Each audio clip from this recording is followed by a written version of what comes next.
दोस्तों crime update ਦੇ ਨਾਲ ਮੈਂ ਲਿਆਕਤ ਤੁਸੀਂ ਵੇਖ ਰਹੇ ਹੋ ਮੇਰਾ YouTube ਚੈਨਲ।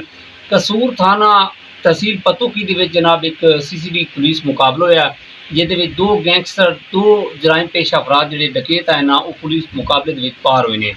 और दूसरा वाक़या ਜਿਹੜਾ ਹੋਇਆ ਨਾ ਉਹ ਹੈ ਸਿਆਲਕੋਟ ਜਾਮਪੁਰ ਨਹਿਰ ਤੇ कि एक डकैत मुकाबले पार हुए और मुकम्मल तफसील के नाल तुहाडे नाल गलबात करांगे। साडे चैनल सबसक्राइब करो, बैल आइकन बटन प्रेस करो और वीडियो को शेयर करो। पहला मुकाबला होया ना उसकी कोई तफसील इस तरह है कि कसूर थाना तहसील पत्तोकी दे विच 15 ते कॉल मौसूल होंदी है कि फलां जगह ते डकैती हुई है और जनाब डकैत जिहड़े ने वो मोटरसाइकिल 125 छीन के जनाब फरार हुए ने और कुछ चीज़ां भी लै गए ने। वो जनाब जिस कॉलर ने जनाब गुजारिश की है आज़ाद खान ने जनाब अपनी टीम के हमरा जनाब जाके उत्थे नाका लाया है तो थोड़ी देर बाद जनाब उत्थों 3 मोटरसाइकिल जिहड़े ने रात की तारीकी दे विच आ रहे ने ते इन्हां ने जनाब उन्होंने रोके। उन्हें बगैर रुकन की बजाय जनाब पुलिस ते फायरिंग शुरू कर दी। जनाब मुकाबले दे विच जनाब पुलिस नूं भी फायरिंग जवाबी कार्रवाई करना पई और काफ़ी देर मुकाबला रहा जनाब। और एकदम उन्होंने जो फायरिंग की है तो गड्डी जी पुलिस की ऐसी वो दोवें टायर ब्रेस्ट हो गए। कांस्टेबल असदुल्ला नूं जनाब बाजू ते फायर लग गया और वो शदीद जख्मी हो गए। और दोबारा जनाब आज़ाद खान ने जनाब कॉल की अपने इदारे दे विच कि नफरी थोड़ी ज़्यादा भेजो, बंदे जिहड़े वो असल उन्हां कोल बहुत ज़्यादा है। इतनी देर 3 बंदे जनाब मोटरसाइकिल लैके जनाब फरार हो गए। 2 मोटरसाइकिल उत्थे ही सी मौके ते जनाब और वो जिहड़े 2 बंदे आए सी वो शदीद जख्मी हो गए सी। ते जनाब जदों दूसरी साइड ते गोलियां दी आवाज़ रुक गई तो आज़ाद खान ने अपनी टीम को जनाब फायरिंग रुकवा दी। जाके देखा तो जनाब 2 बंदे जिहड़े ने वो जख्मी हालत पे ने और अपने आप उन्होंने सिलेंडर कर दिता। एक मुलजिम की हालत बड़ी खराब आई, वो जनाब मौके पर उसकी डेथ हो गई सी। और दूसरा जनाब बशीर अहमद जनाब उन्होंने जनाब जेब के जो कार्ड कटे ने इन्होंने मुलजमान का जो कार्ड देखा तो उत्ते जनाब उसका एड्रैस कुछ इस तरह है अली शेर वल्द शबीर अहमद सिकना कौम ओड 118 चक DB मंडी जसदान बहावलपुर का जनाब रहने वाला सी। ते इत्थे जनाब ये आए हुए सी अपने इस दोस्त के कोल जनाब मुश्ताक वल्द वरियाम ओड जनाब ये पत्तोकी का रहने वाला सी। जनाब इसके कार्ड उत्ते एड्रैस है सी और इसकी जेब जनाब 65,000 रुपया नकद और नजम का ID कार्ड जिस को इन्होंने 125 मोटरसाइकिल छीने एक सोने की जी रिंग है सी। कुछ चीज़ा जनाब तलाशी के दौरान इन्होंने हासिल की गई हैं जनाब।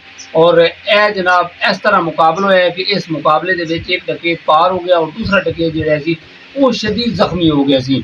इन्हों के उत्ते तकरीबन काफ़ी मुतअद्दिद जनाब FIR के पुलिस को मतलूब है डकैत जी। दोस्तों टोटल डकैत 5 सी, 3 जनाब फरार होने कामयाब हो गई सी और 2 है डकैत ऐसी जनाब एक मुकाबले के पार हुए सी और दूसरा जख्मी हुए सी शदीद जी। दोस्तों जो CCD का दूसरा मुकाबला है ना वो सियालकोट जाम के नहर है जनाब उत्थे पुलिस ने नाका लाए हुए सी 125 ते जनाब 2 बंदे जिहड़े ने उन्होंने गुजरन की कोशिश की है। तो पुलिस ने रूटीन के मुताबिक जनाब तलाशी लैन कारण उन्होंने रोके है ताकि अपनी शनाख्त कराओ।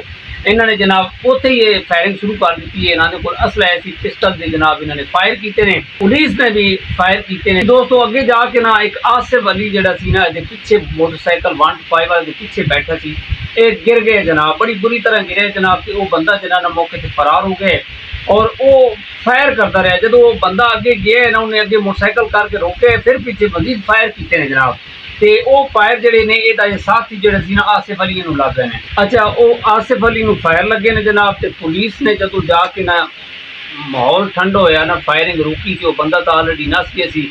ते आसिफ जख्मा की ताब ना लाते हुए जनाब इसकी हलाकत हो चुकी थी और ये काफ़ी जनाब जराइम के मुलविस है सी। कई FIR के पुलिस को मतलूब है सी जी। दोस्तों इस तरह अलहमदुलिल्लाह जनाब CCD अपने वालों फुल कोशिश कर रही है कि जराइम पेश अफराद का खात्मा किया जा रहा है और कोई जोड़ा भी जनाब मुकाबले के आ रहे हैं और काफ़ी जोड़ा जराइम के मुलविस है।